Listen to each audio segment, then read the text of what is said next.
എല്ലാവർക്കും എൻ്റെ പുതിയൊരു എപ്പിസോഡിലേക്ക് സ്വാഗതം. ഇന്ന് ഹാങ്ങിങ് പ്ലാന്റിൽ വളരെ അട്രാക്റ്റീവ് ആയിട്ടുള്ളൊരു ഹാങ്ങിങ് പ്ലാന്റിനെയാണ് നിങ്ങൾക്ക് പരിചയപ്പെടുത്തി തരുന്നത്.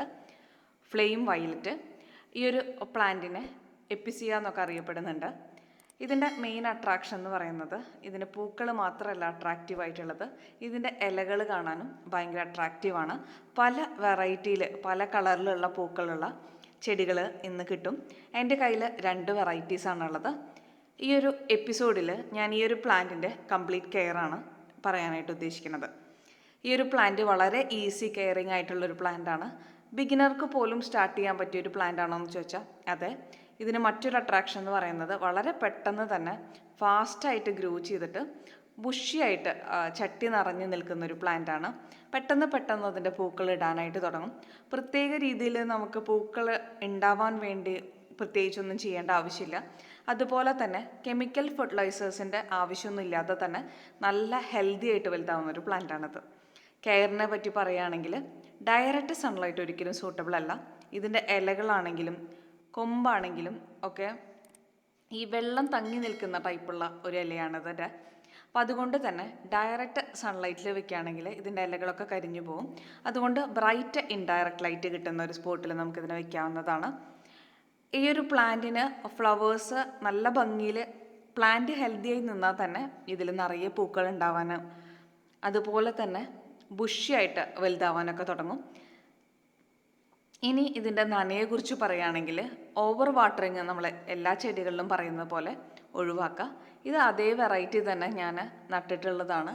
ഒരു മാസമായിട്ടുണ്ടാവും ഇതിൻ്റെ നട്ടിട്ടൊരു സമയം എന്ന് പറയുന്നത്. പക്ഷെ ചെടിയൊക്കെ നല്ല ഹെൽത്തി ആയിട്ട് നല്ല വലുപ്പത്തിലുള്ള ഇലകൾ ഉണ്ടായിട്ടുണ്ട്.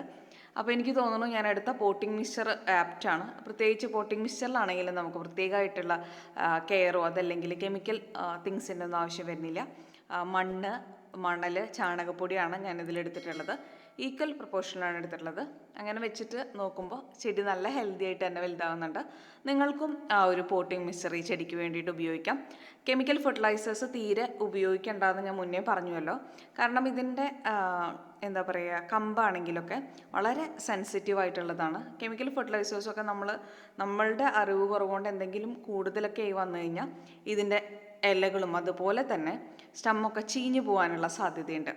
ഓവർ വാട്ടറിങ്ങും ഒഴിവാക്കുക. ഓവർ വാട്ടറിങ് ആണ് ഇതിൻ്റെ ചീച്ചലിന്, വേര് ചീഞ്ഞു പോകാനും ഇലകൾ ചീഞ്ഞു പോകാനൊക്കെ അതൊരു കാരണമാവുന്നുണ്ട്. ഈർപ്പം ഇഷ്ടപ്പെടുന്ന ഒരു ചെടിയാണത്.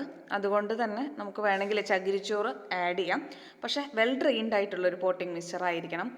വെള്ളം കെട്ടി നിന്നിട്ട് ചെടിയെ നശിപ്പിക്കാതിരിക്കാനായിട്ട് ശ്രദ്ധിക്കാം.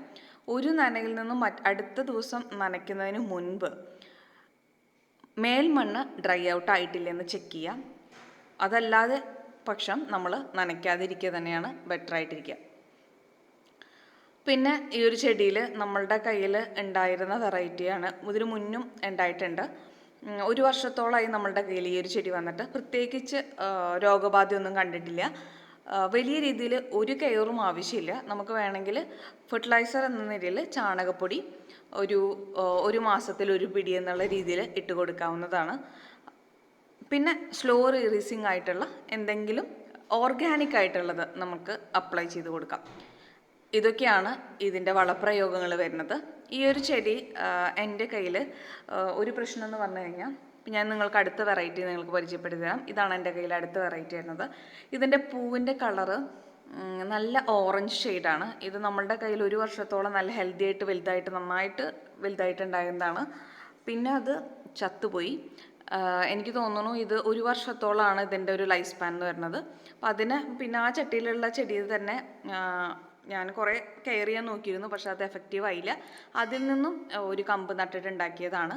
അപ്പോൾ നിങ്ങളുടെ കയ്യിലാണെങ്കിൽ 1 വർഷത്തോളം കഴിഞ്ഞ് കഴിഞ്ഞാൽ ചെടി നാശമായി കഴിഞ്ഞാൽ പിന്നെ അതിൽ നിന്നൊരു കമ്പ് നട്ട് നമ്മൾ പുതിയ ചെടി ഉണ്ടാക്കാനായിട്ട് ശ്രദ്ധിക്കുക. മറ്റേത് നശിച്ചു പോകാനാണ് ഈ ഒരു ചെടിയുടെ ഒരു രീതി അനുസരിച്ച് സാധ്യത. ഇതിൻ്റെ പ്രൊപ്പഗേഷൻ വളരെ എളുപ്പമാണ്. ഇതിൻ്റെ പൂക്കളിൽ നിന്നും വിത്തുകൾ ഉണ്ടാവുന്നുണ്ട്. ഇതുകൂടാതെ നിങ്ങൾക്ക് വളരെ ഈസി ആയിട്ട് ചെറിയ കമ്പുകൾ ഇതിൻ്റെ നുള്ളിയിട്ട് നടാവുന്നതാണ്. നട്ടത് ഡയറക്റ്റ് സൺലൈറ്റിൽ വെക്കരുത്. അതിപ്പോൾ എല്ലാവർക്കും അറിയായിരിക്കും. എന്നാലും ഒരാഴ്ചത്തോളം വേര് പിടിക്കുന്നിടത്തോളം നമ്മൾ ഷെയ്ഡ് ഏരിയയിൽ വെച്ച് വേര് പിടിച്ച് ഹെൽത്തി ആയതിനു ശേഷം മാത്രം നിങ്ങൾ ഡയറക്റ്റ് സൺലൈറ്റിലല്ല, ബ്രൈറ്റ് ഇൻഡയറക്റ്റ് ലൈറ്റ് കിട്ടുന്ന ഒരു സ്പോട്ടിലായിട്ട് വെക്കണതായിരിക്കും നന്നായിരിക്കുക. ഇതൊരു ഫ്ലവറിങ് പ്ലാന്റ് ആണ്, അതുകൊണ്ട് തന്നെ ഡയറക്റ്റ് സൺലൈറ്റ് ആണെന്ന് വിചാരിക്കരുത്. ഈ ഒരു പ്ലാന്റിന് ഡയറക്റ്റ് സൺലൈറ്റ് തീരെ യോജിക്കാത്തൊരു ചെടിയാണ്. ഇനി നിങ്ങൾക്ക് എന്തെങ്കിലും സംശയങ്ങളോ അഭിപ്രായങ്ങളോ ഉണ്ടെങ്കിൽ കമൻറ്റ് ബോക്സിൽ ആഡ് ചെയ്യാവുന്നതാണ്. Thank you for watching. Thank you very much.